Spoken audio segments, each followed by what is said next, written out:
Orthodox Jews recoil at the very mention of your name, then you're going to have a lot harder time getting married, because Orthodox Judaism is centered around the community, and if you don't have the goodwill of the community, if they don't accept you, then you're going to be marginalized. And what woman wants to marry someone who's marginalized? Like, women don't like that. It doesn't make them feel safe. Like, when women find out I've been kicked out of like 5 different synagogues, it doesn't make them feel safe. Wait a minute. It's not like, oh, this guy's going to protect me. Okay, I got now 2 things I want to interject on. Just on that point alone, I'll go on that one first because it's fresh on my mind. Women like the bad boy, though. There's some chicks who really will say, oh, that does not appeal to me, but then they'll end up with that guy. Yeah, if he has a lot going on. Because the bad boy, is intriguing, you know?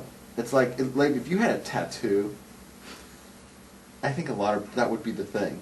If you had a badass tattoo, you would take your jacket off and show your a big ass tattoo on your arm or something, you know. That's for sure. And you would be interesting to a lot of. What chicks. if I had 6 numbers right? No, that's really sick. That's just that's just wrong. wrong. No, that's wrong. That's about the Holocaust, and I was very young when it happened. Yeah, you wouldn't have been born yet. You're a liar.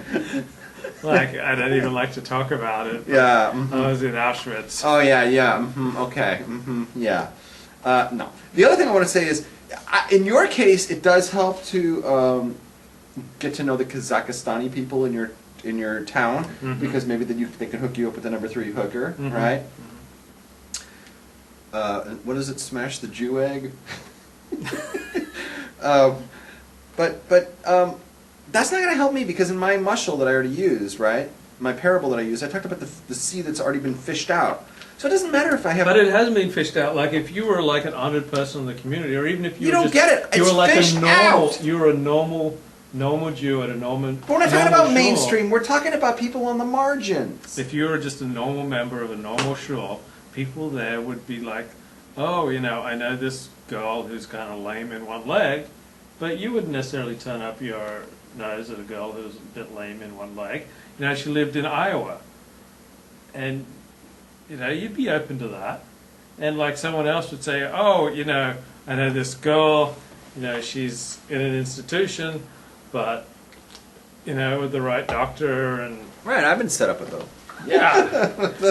They'd say, my sister, I really hate that woman. Let me set you guys up. Yeah, my buddy's got a girlfriend and he hates that bitch. He tells me every day she wants more dinero just to stay at home. Well, bitch, I gotta say. You know that song? No. Really? No. I don't listen to Goyish music. Oh. Just sing the Jew down the well again. Just sing the Jew down the well. I'm not judging you. I'll just say, to the point, in my country there is problem, and that problem is the Jew. D-Medic's in the room. Hey, D-Medic. Okay, the boss is in the room. Everybody look good. Look like we're busy because the boss is in the room. Boss is in the room. He's paying for the show. Okay, let's talk about breast love. No, wait, we're not there yet. We're not there yet at all. We didn't even touch Greg's question. I'm saying, first of all, your example doesn't work for me, and listen to me, because I'm on the extreme. There's no women on the planet, right, who I could marry, so it's not going to help to get involved with the community. What are they going to find? They can look up and low. They can drain the whole ocean. There's nobody there. So going to them is not going to help. Rab should post an ad in Craigslist, single Jewish man looking for single Jewish woman. Oh, that's never been done before. But there are probably women out there who are forcefully sterilized because they are on welfare, and you could marry them. And they'll insist on adopting. But they're registered sex offenders, so they cannot adopt. This is somebody that's perfect for me. Yeah, idiot. Okay. That way you'll have a lot in common. Listen. There's nobody in my category. So I asked.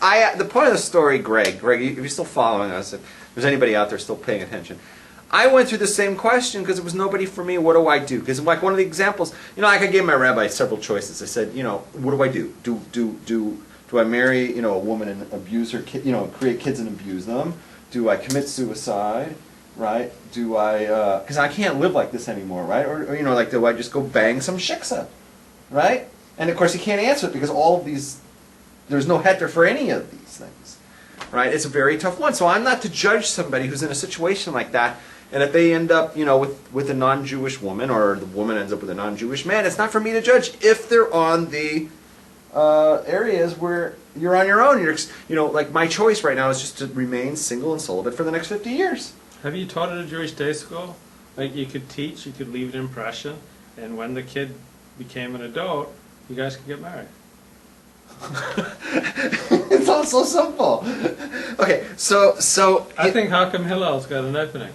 Okay, so what I'm saying is, Mashkiach Ruani. I don't.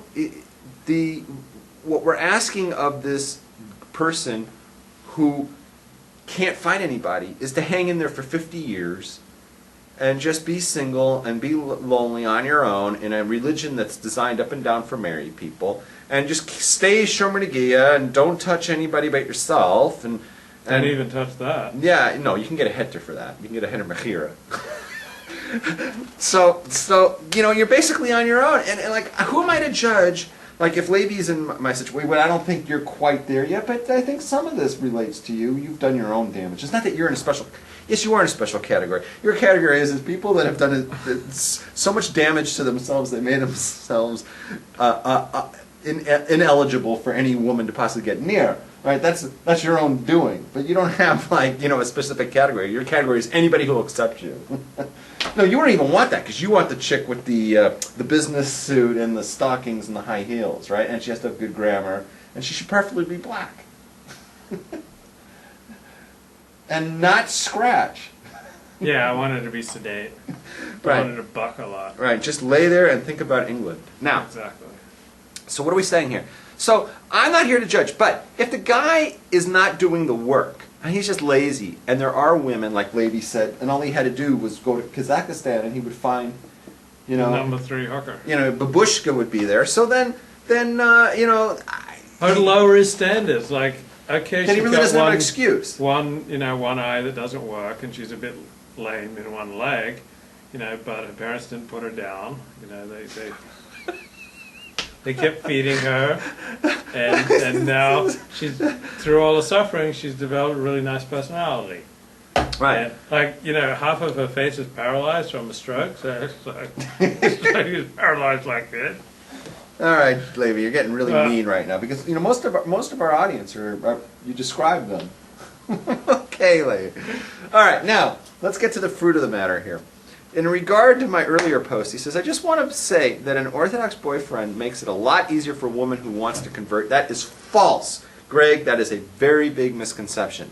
Having a boyfriend makes it harder. Makes it more difficult. Because then the rabbis look at you suspiciously. Exactly. You're just converting to marry him. And bingo. It makes it worse. Now, when you were in the conversion process, right, you were very careful never to get near women. I was very careful never to get near women and then let anyone know who might affect my conversion process. You're smart.